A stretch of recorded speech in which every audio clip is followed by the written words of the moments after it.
आपकी स्क्रीन पर वो ब्रेकिंग न्यूज आती हुई जहां पर एक रिटेलिएशन हमने चीन की तरफ से आता हुआ देखा है कि 10 अप्रैल से अतिरिक्त 34% का टैरिफ यहां पर लागू किया जाएगा और ये शायद उस यूएस उत्पादनों के ऊपर है। तो क्लियरली अभी तक हम यहां पर सिर्फ रिएक्ट कर रहे थे कि यूएस की तरफ से जिस तरह से ग्लोबल कंट्रीज पे यहां पर हमने टैरिफ्स आता हुआ देखा है, रिटेलिएटरी टैरिफ्स की बात अब तक की जा रही थी, लेकिन वो एक ब्रेकिंग न्यूज आपकी स्क्रीन पर है कि यूएस के उत्पादों पर अतिरिक्त 34% के टैरिफ का ऐलान हमने यहां से चीन की तरफ से आता हुआ देखा है। तो वो एक बहुत बड़ा रिटेलिएशन है जो एज ऑफ नाउ चाइना की तरफ से, ये फर्स्ट कंट्री है जहां से हमने इतने बड़े नंबर्स बनते हुए देखे हैं और चाइना कह रहा है कि 10 अप्रैल ऑनवर्ड से एक्स्ट्रा 34% चीन ने यूएस के उत्पादों पर टैरिफ का ऐलान किया है। ये फर्स्ट रिटेलिएशन है यहाँ पर राहुल आप कहेंगे, और शायद इस तरह की हम और कंट्री से यहाँ पर आता हुआ देखेंगे तो क्लियरली टैरिफ्स आ गए हैं और उसका मतलब ये निकलता है और ये फाइनल है, ऐसा कहा नहीं जा सकता क्योंकि और कंट्रीज यहाँ पर रिटेलिएट करेंगी, कुछ यहाँ पर नेगोशिएट भी करेंगी। इंडिया शायद रिटेलिएटरी जोन में नहीं है, नेगोशिएटिंग जोन में है। कैसे देखते हैं आप बाजार अब यहाँ से आगे जाता हुआ, बिकॉज चाइना फर्स्ट है, मार्केट्स एंटिसिपेट भी कर रहे थे कि चाइना की तरफ से रिटेलिएशन आएगा। यूरोप ने इस तरह की स्टेटमेंट्स बनाई हैं, कनाडा ने लिमिटेड यहाँ पर रिटेलिएशन यहाँ पर दिखाया है कल रात को जिस तरह से हम यहाँ पर देख रहे थे, लेकिन क्लियरली चाइना की तरफ से काफी बड़ा नंबर यहाँ पर यूएस पे आता हुआ। ओवरऑल आप कहेंगे हम काफी अनसर्टन जोन में है जहां तक एग्रीकल्चर कमोडिटीज की बात है, प्रोडक्ट्स की बात है, एंड ऑफ कोर्स आप ड्राई फ्रूट्स देखते हैं और वहां पर भी इस तरह की कंसर्न्स आगे जाकर बनती हुई नजर आएंगी। हाँ जी, बिकॉज यूरोप से जैसे जहां तक मेरा नॉलेज है 20% का रिटेलिएशन का बात हो रहा है।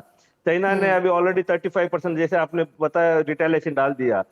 All these things are very positive for cashews, because ये जो रिटेलिएशन होगा वो बादाम के ऊपर होगा, बिकॉज बादाम एंड पिस्ता जो नट्स का बास्केट है वो अमेरिका में ग्रोन है ना, बादाम पिस्ता और अखरोट।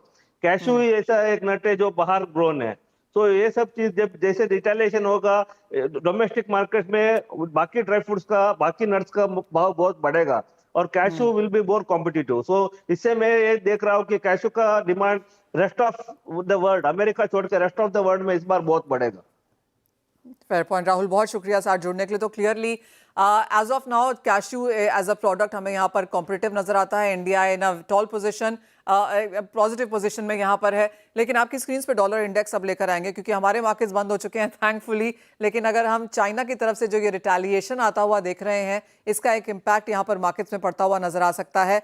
डॉलर इंडेक्स को आपकी स्क्रीन पे लेके आएंगे। एज ऑफ नाउ 102 102.5, तो हल्की सी तेजी यहाँ पर देखने को मिली है। क्लियरली यूएस ईल्ड्स में, यूएस ट्रेजरी में हमने कुछ इन्वेस्टमेंट्स आते हुए देखे हैं जिसका सपोर्ट यहाँ पर बनता हुआ नजर आया है, लेकिन ये क्लियरली यूएस टैरिफ्स लगने के बाद अब जिस तरह से चाइना ने रिटेलिएट किया है, यूरोप ने यहाँ पर बात करी है, तो बहुत पॉजिटिव ये बनता हुआ नजर नहीं आ रहा है। डॉलर इंडेक्स आपने देखा, हम बाकी कमोडिटीज आपकी स्क्रीन पर भी लेके आना चाहेंगे क्योंकि एक मुनाफा वसूली अक्रॉस बोर्ड यहाँ पर मेटल्स में स्पेशली बनते हुए नजर आई थी। तो कॉपर, एल्यूमिनियम, जिंक आपकी स्क्रीन पर फिर से लेकर आएंगे और जैसे कि एक्सपेक्टेड था कॉपर में एक बहुत बड़ी गिरावट अब यहां पर बनती हुई नजर आ रही है।